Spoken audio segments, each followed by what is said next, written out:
They are the movers and the shakers, the dreamers and the doers. Teachers, athletes, musicians, activists, entrepreneurs, they are the men and women that have made and continue to make Huntington Beach such a special place. I'm Chris Epting, and these are the legendary locals. Bob Terry dreamed of being a big league ball player, and when that didn't happen, he played plenty of local baseball and coached many a young athlete. He also helped run one of the most notable family businesses in Huntington Beach history, a great storyteller and someone who has also saved many historic photographs and artifacts. I really enjoyed the day we recently spent together. Well, Bob, first of all, where we're standing at one time would have been on grass, would have been part of a golf course, right? That's right, the Huntington Beach golf course. Right here. Mm-hmm. And you played here, but you live here right now. I played on the school golf team. And you played here. Yeah, a number of times. You might have teed off like right where we're standing right now. Well, maybe not teed off, but you would have played like right here. I'm sure this was a fairway that I probably played down this fairway. And now you live right here. Yeah. Like the circle's Right totally there. completed itself. Okay, but more importantly, behind us, they're playing some baseball today at Huntington Beach High School. Those are the freshmen back there, right? Correct. Your story, even though people know your family for the automobiles, but yours is really a baseball story, isn't it? Yeah, I wanted to be a baseball player my whole life. That didn't work out. What happened though? You were a really strong player. Yeah. Kenny Moats was our American Legion coach in '55. Kenny had played for the Milwaukee Braves. Mm. He was a catcher, and he forgot to put his fist behind his mitt, broke all the fingers on this throwing hand of his. So the Milwaukee Braves cut him. He came home and got the job as the American Legion coach, and he and I got pretty well acquainted, and he could see the talent that I had as a left-hander, hard-throwing pitcher. How tall are you? I'm 6'5.5". So you're kind of a Randy Johnson guy. Yeah. You're coming down high off the mound. I was 6'3" in those days, so he called one of the scouts for the Milwaukee Braves, came down to the old rec center, the Rodgers Center, and gave me a tryout. Your tryout happened right at 17th and Orange over there? Yeah, I can show you exactly where it occurred. Kenny caught me, and I threw for the scout, and he said, "Hey, we want you." He said, first thing we'll do is send you down to, I think it was Louisiana. We have a really good pitching coach down there, because I had not pitched a lot because of my problems with the coach here at the high school. But he said, "You have great talent, you're nice and tall, and we'll build the mound up to about that high so you look like you're 10 feet tall," because I was really skinny in those days, "and you'll scare the hell out of the batters because they're all short guys." So what year is this when you're doing the... 1955. Okay. So I'm 17 years old. He gives me a contract, said, "We'll pay you $5,000 for signing this contract." A lot of money in 1955. So I take the contract home, all excited. My mom and dad, I sit them down and give my dad the contract. I said, "Baseball players are nothing but a bunch of bums. I'm not going to sign this contract," and proceeded to tear it up in front of me and throw it in the trash. Could have killed him. So that was the end of my professional baseball career. I continued to pitch 10-inch baseball down there at the rec center until they stopped playing 10-inch. I'll explain that to you someday, how that worked. Then I learned to pitch softball and played softball for about another 10 years, pitching underhand. But what could have been pitching for the Braves? Oh, yeah. I mean... Should have been. You think about, in the 50s, there were, I think, 1 or 2 pitchers that were over 6 feet tall. Most of them were Sandy Koufax's size. Right. And I could throw as hard as they all could throw. I had a curveball and a fastball. That's all I knew how to throw.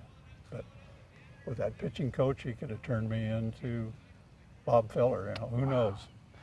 But where we're standing now, where would you have played back then on the JV team?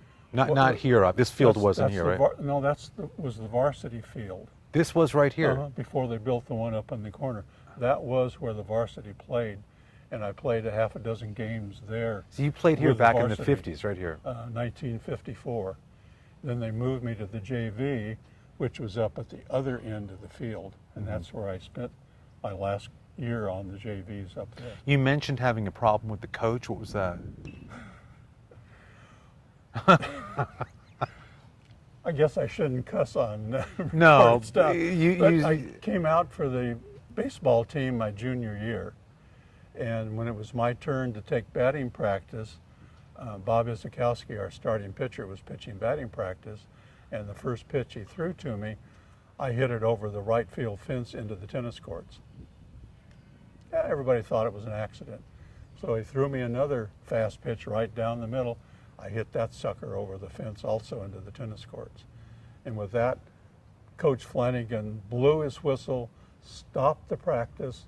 He was over by third base, stomped over to home plate, got up to me as close as you and I are together and said, "Who are you?" And I told him my name. He said, "Well, what class are you?" And I said, "I'm a junior." "You're a what?" "Nobody plays for me if you don't come out as a freshman. You'll never stick on the team. You can stay here until basketball season is over. And as soon as Jetty Young comes back and playing basketball, you're off to the JV team." And that was the end of my varsity baseball career. Well, Bob, I mean, that's a baseball dream that probably should have come true. But you went on to, you and your family obviously really developed the Terry name in Huntington Beach. You've got lots of photos, you've collected lots of different pieces of your past. I would love to go through those with you if that would be okay. Love to have you go through them. Back in the days, 49, 48, somewhere around there, my dad furnished the tow truck to Talbot Stadium. They were racing midgets in those days, and furnished a mechanic to drive the tow truck because we couldn't trust anybody else with it. And one night they were there. The mechanic would drive the tow truck out, pick up whatever race car was damaged in an accident. And later that evening, he had the urge and was sitting in the porta potty when another accident occurred. And one of the midgets came flying into the pit area, landed on the john where he was sitting, messy, and he was seriously injured. Oh my gosh. He did ultimately survive, but he could never work for us again. And with that accident, our insurance company said, "That's it, no more tow truck at the racetrack. We can't afford it." My dad came to California in 1926, moved to Bellflower, California to be with his sister there. And later that year, he got an opportunity to come to Huntington Beach because the Buick dealer in town wanted a mechanic. Well, he worked for that guy for a couple of years. Late 28, 29, getting into the Depression, the Pontiac dealer in town, I guess, decided to retire. I have not been able to find out all the true facts, but it appears that he just walked away from the Pontiac dealership and gave it to my dad. They were This was on 5th Street? No, at that time they were located on Main Street, where Huntington Auto Service later operated. They were basically across the street from where the mortuary is today. So my dad became a Pontiac dealer, ran the Pontiac dealership. Oh, it was, I guess, 30, 31. They moved down here, this building, which was a former Safeway Market that faced Walnut Avenue. It was 409 Walnut. And none of the rest of this stuff existed in those days. And they operated the Pontiac dealership here. On the 1933, Buick contacted my dad and said, "Would you like to be a Buick dealer?" Because the Pontiac at that time was like being a Chevrolet, and up into Buick was like going to Cadillac. So my dad said, "Sure." So he took on the Buick franchise in 33. Well, it made Pontiac mad, and so they canceled his Pontiac franchise. Said you couldn't have dual franchises in those days. Where is this exactly? Like, what's there today?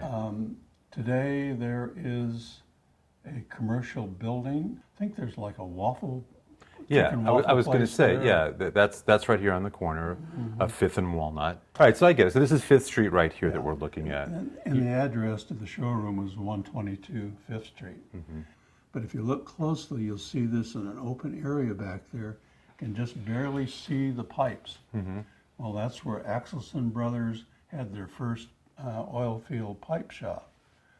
Ultimately moved out onto Lake Street, and there's a plaque out there at the corner of Lake and Yorktown designating the S.R. Bowen Company. Right, right. Who started in our building. How fascinating. I didn't know that. That's amazing. This is the grand opening of the new showroom, built in 1936 by the Ketching brothers, and all of the flowers and stuff are to do with the grand opening, and also the new car announcement for the new 1937 Buick, and all of the banners, of course, across the top depicting the new car. Well, the first Terry that came here was J.P. Terry. He was my father's uncle. I have no pictures or anything of him, but he was Vic Terry's father. Vic Terry was the druggist in downtown, mayor in 1955-56. So J.P. came here in 1920 to work in the oil business, and that's what caused my dad to come here, because he loved J.P. Terry. You've shown us some pictures back in the 40s and 50s. Well, this is you, right? Yes. In the parade. What are you doing here? I'm depicting to be Abraham Lincoln, and who you can't quite see is my cousin Bob, who's George Washington.